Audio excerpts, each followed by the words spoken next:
If Alexander Volkanovski beats Islam Makhachev this weekend, does that make him the GOAT of mixed martial arts? Before we get into that, if you're new here, make sure you subscribe as we have brand new videos every single week. So, Mark, on 11 days' notice, Alexander Volkanovski is stepping up with balls of steel. Do you think that he's going to be able to pull this off? Yep, 100%. Alexander Volkanovski was as close as he was a cat's cock hair off taking the belt off Islam last time. Alex knows his body, knows what he's capable of, and he wouldn't be in this position if he didn't think he was ready. Alexander Volkanovski can absolutely do it, and I'm secretly hoping he does. Not so secretly. Yeah, the worst kept secret ever, Mark. But yeah, 100%, I am rooting for Volk in this.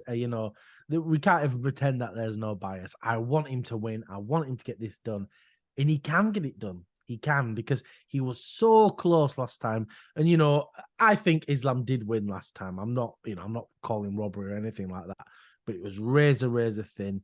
And just maybe he could pull it off this time. And Mark, if he does pull it off, do you think it's time to set aside GSP as the GOAT? And then we've got this brand new GOAT of the MMA world, Alexander Volkanovski. You've thrown a curveball at me there, Dwayne, because I would call Alexander the GOAT, but I mean, I can't do that to my boy GSP. It's different eras, isn't it? This is another reason why that GOAT conversation is so nonsensical. It just doesn't make any sense completely. But Alexander Volkanovski will be the GOAT of a different era after GSP. Yeah. I'll go with that answer. That's happy medium for everyone. A very diplomatic answer, but no. Forget GSP. Alexander Volkanovski will be the GOAT of mixed martial arts if he can get this. Breaking my heart in two there, Dwayne.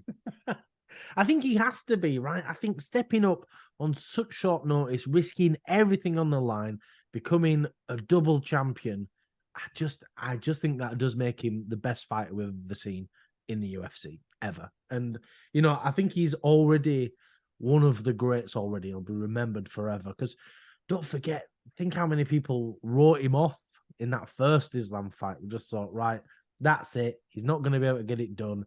And he just shocked everyone with this huge moral victory. But if Alex loses, though, Mark, do you think that takes away from his stock? Do you think that we're not going to talk about him as one of the greats? And we just go, oh, well, he's just another guy who's lost to Islam twice. I can't imagine so, no, to be honest, because this has happened too many times to fighters when they get a bit disheartened or disgruntled or something, like they lose a title opportunity and then they go on a bit of a losing skid. It's happened time and time again. Like Dominic Reyes, he's a prime example in another weight division. But Alex lost to Islam in a razor close decision. I won't give you that, but I mean, I don't think it's fair to call it a robbery.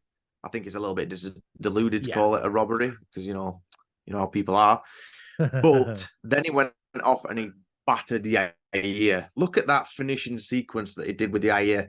Strikes, picked him up, slammed him on his head, ground and pound, just raining down strikes until he got it done. He's that laser focused. He is primed for combat. I think Alex would just keep moving forward. If he did lose to Islam, I don't think he'll get another shot at Islam, but he may get another shot at a different lightweight contender. I think you want to get 3 shots at the same champion if your name's Max Holloway.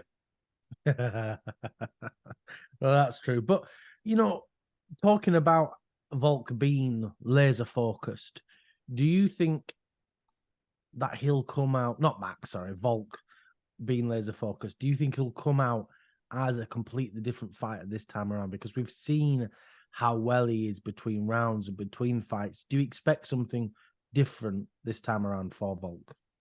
I can expect him to shock the world again, whether it wins or loses, because a lot of people are writing, like the first fight, a lot of people are writing Volk off, and now they're writing him off because it is just short notice. But I think he's going to come out, and I don't think you'll be able to tell a difference that he's only had 11 days notice. It's Volkanovski that we're talking about. It's not just some amateur. When we say he gets off the couch, we don't genuinely mean he's been on the couch. Not me. It's not me coming out with a pie in his hand and a pint of lager. Like, you're right, Islam. Should we have a bit of a scuffle? It's not that, is it? That's it. When the people say, "Oh, he's coming off the couch," you seem to think Brendan Fraser in The Whale. But it's absolutely not like that at all. Like, he'll still get his training and he's still nutrition wise, all that kind of stuff. And it's a weight class above, so it's not like it's going to be such a die-hard cut for him. Yeah. Even though considering Volkanovski used to be 200 pounds once of a day. But, like, he's always primed and prepared. I think when you're that level, I don't want to say you don't have an off season, because of course he'll just enjoy his life with his family and that, but it's not as if he's sat there going to parties. Volkanovski, he's not like, some sort of party 100%. Animal where you think he's washed. Yeah, definitely not. Can't ever imagine them two words together.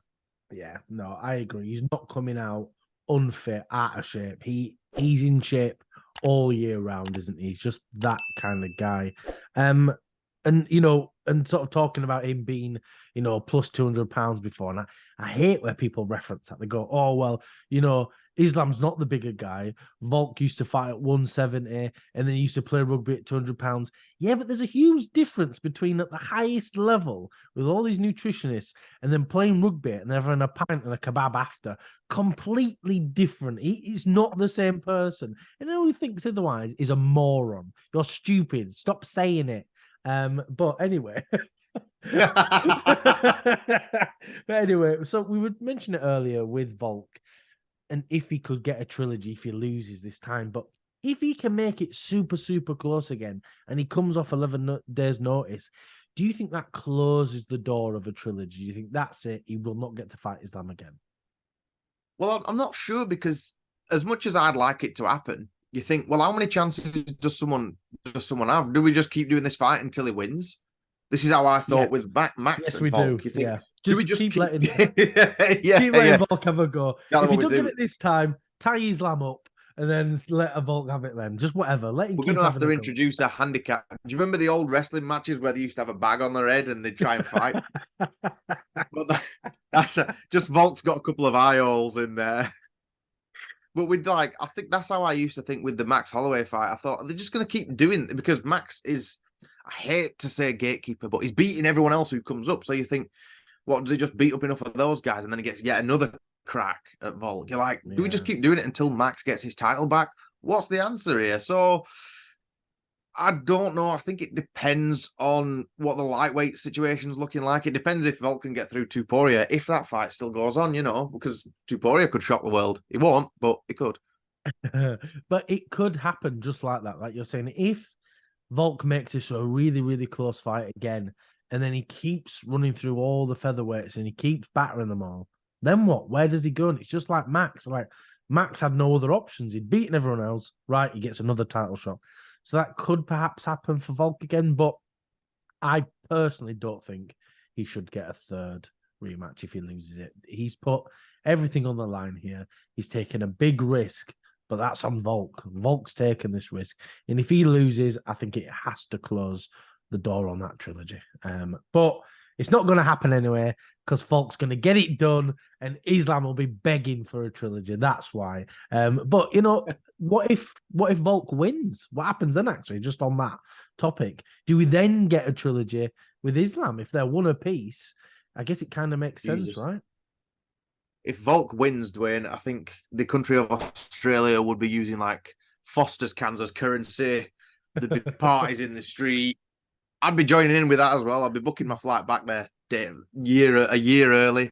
But man, if he does, I think the trilogy's got to make sense. I know you don't want to keep seeing rematch after rematch after rematch, but when it makes that much sense, one apiece, and they were so closely contested, depending on how this fight goes at the weekend, you think, well, who doesn't want to see that?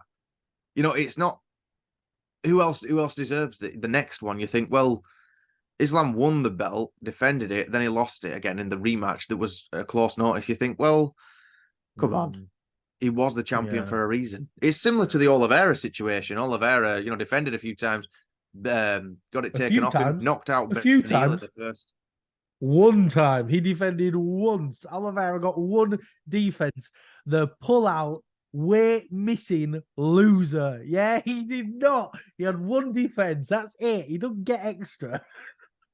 He missed weight. Right, yeah, okay. Dustin Poirier. Yeah, I forgot that he missed weight for the Gaethje fight. I do remember now. But in the sense of who you're finishing, you get what I mean in this, like, and then he knocks out Beneil, and then he got another title shot. So you think, well, come on, give him an opportunity. Islam would deserve a rematch, but at the same time, I would like them to go off and fight someone else first. I'm never a big fan of instant rematches. And Justin Gaethje is right there and he's ready to go. For me, he's next in line. Forget Charles Oliveira, forget anyone else. Justin Gaethje should be next. I don't see anyone else deserving a title shot more than him right now. So I'd love to see Volk versus Justin. That'd be a really, really fun fight. It'd be really exciting. But either way, it's going to be an incredibly exciting fight. And Mark and I will be doing a live watch along. So make sure you pop in and say hello. Thank you, everyone, for watching. If you can like, comment, and subscribe, it really does help us out.